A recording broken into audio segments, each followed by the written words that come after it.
Hi everybody. For today's art activity, we're going to be creating something called a still life. And a still life is a special kind of artwork that's about things that are still or things that don't move. For example, it could be a picture of the things that are on your kitchen counter. It could be a picture of a plant. It could be a picture of your favorite toys.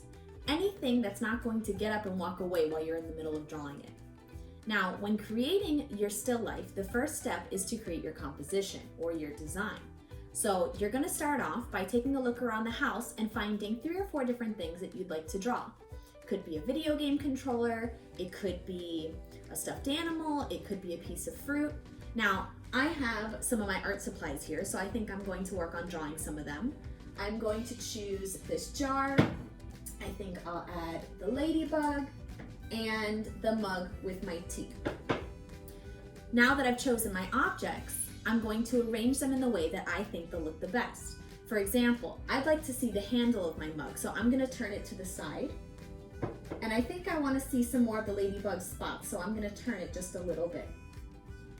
Now that I've chosen my objects and I've arranged them the way that I like, it's time to start drawing. The first thing that you're going to need is a piece of paper. Now, I have a piece of cardstock here. You're more than welcome to use regular printer paper or construction paper, or really anything you have at home.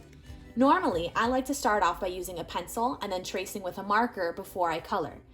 Today, I'm going to be using a marker just so that you all can see what I'm doing, and you're welcome to do this at home. Otherwise, you're more than welcome to use a pencil first. I'm going to just start off by drawing simple shapes. No pressure here. I just want to draw what's in front of me, and that's called observational drawing because I'm observing the objects and then I'm transferring that to my paper, what I see. It's very important that I'm looking at my objects as I draw so that I can see all the little details in front of me.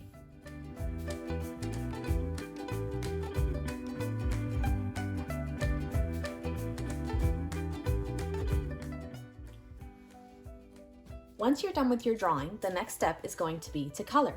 Now, you can use any materials you'd like to color. You can use crayons, you could use colored pencils, you could paint it. It's totally up to you. I like to use a mix of different art materials when I color, so I think I'm going to mix some colored pencils with my paints. Now, if you don't have paint at home, I did want to show you a quick way that you can actually make some paint. If you have a little bit of aluminum foil or tin foil, and either food coloring or washable markers, you can make paint very, very easily. So for example, if I take some of this red food coloring, I can add a little drop to my tin foil. You're going to need a paintbrush and a little cup for water. And all you do is add water, and it makes a nice paint that you can then add onto your drawing. Another way that you can create some paint is if you use a washable marker, like a Crayola marker. As long as it's water-based and it says washable on the package, it will work. A Sharpie will not work because they're permanent. So for example, if I take my washable marker and I scribble onto my tin foil, and again, I'm going to take my cup, get some water, and mix it into the marker. It's a very simple way to create paint that you can then use on your artwork.